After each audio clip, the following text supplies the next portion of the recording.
What unites, I think, all of us here today is the word rare.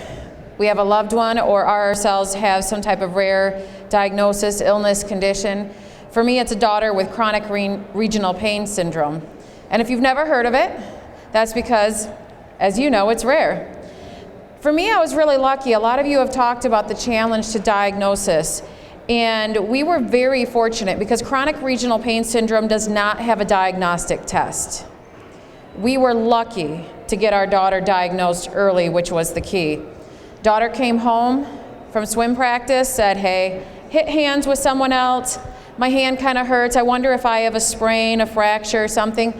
Okay, let's get you to the doctor. I didn't think it was anything big. I figured, we'll get her referred to a physical therapist, get her some rehab. She'll be swimming that weekend at her meet.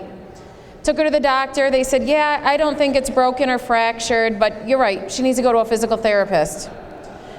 Because I knew the physical therapist got in the next morning, he's in his analysis looking at her, and he stops midway and says, your daughter does not have a physical therapy issue. I believe she has a rare condition, and that's when we heard chronic regional pain syndrome. He hooked us up with a neurologist and an anesthesiologist, and the diagnosis, it's great. You get a diagnosis. So many of you have talked about fighting to get the diagnosis, but when you have a rare condition, you get the diagnosis, and then it's what? And so for us, it was starting on a journey of trying to understand what's happening to our daughter, because each day the pain is worse. And the best way I can describe it, it's a pain that doesn't really exist. Your nerves are misfiring. It tells you your body is in severe pain, severe injury has happened. Again, this was 2 hands hitting in a pool, but nothing is actually wrong. And she's 16 years old. We were faced at a point with, they did a pain block. It didn't take. It caused quite a bit of nausea for her. She got really sick. And they said, we may need to put permanent pain blockers in her for her to survive the rest of her life. And we thought, 16 years old, to insert something into her body to try to trick the brain to tell her she's not in pain, that seemed a little bit drastic as a first step to go towards. I'm very lucky that my husband dove into this, researched everything across the country, and we're very blessed our daughter was diagnosed and had her issue at 16. The outcome for adults, it's crippling. Sometimes people, because their doctors may not have known because it is so rare, our doctor had never heard of it. Sometimes they will actually amputate those limbs thinking that'll help, and it's controversial on whether that helps or not. But for kids where it's even rarer to be diagnosed, the outcomes are pretty good if you get into the right program. And there's a lot of places across the country that have programs that people say they help, but they're not proven. We were very blessed that Cleveland Clinic is just about a 5-hour drive away and has a proven program for teenagers. Now, for us, the journey from injury to treatment was less than a year, which is very rare for people with this condition.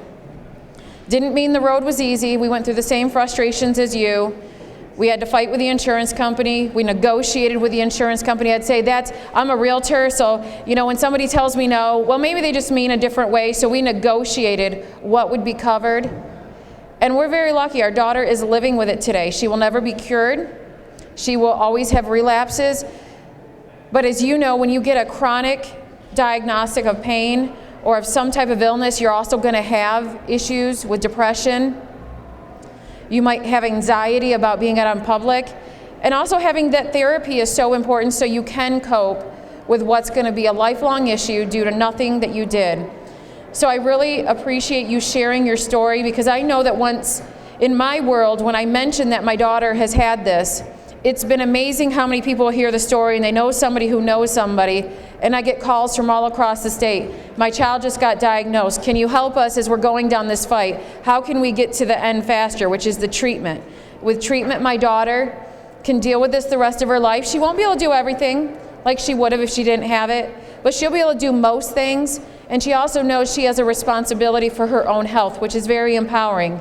If she takes responsibility, she can make her life a little bit easier. And that's what they trained her to do at Cleveland Clinic. It was a very empowering process for her, for my husband and I, and for the entire family, because when one person is sick, it impacts the entire family dynamic.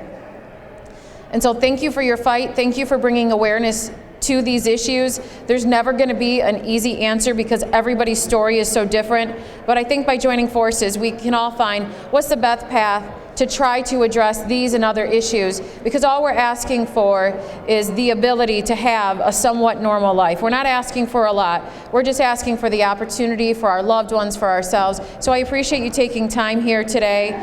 Thank you very much for what you're doing. It does not go unnoticed. Have a great day.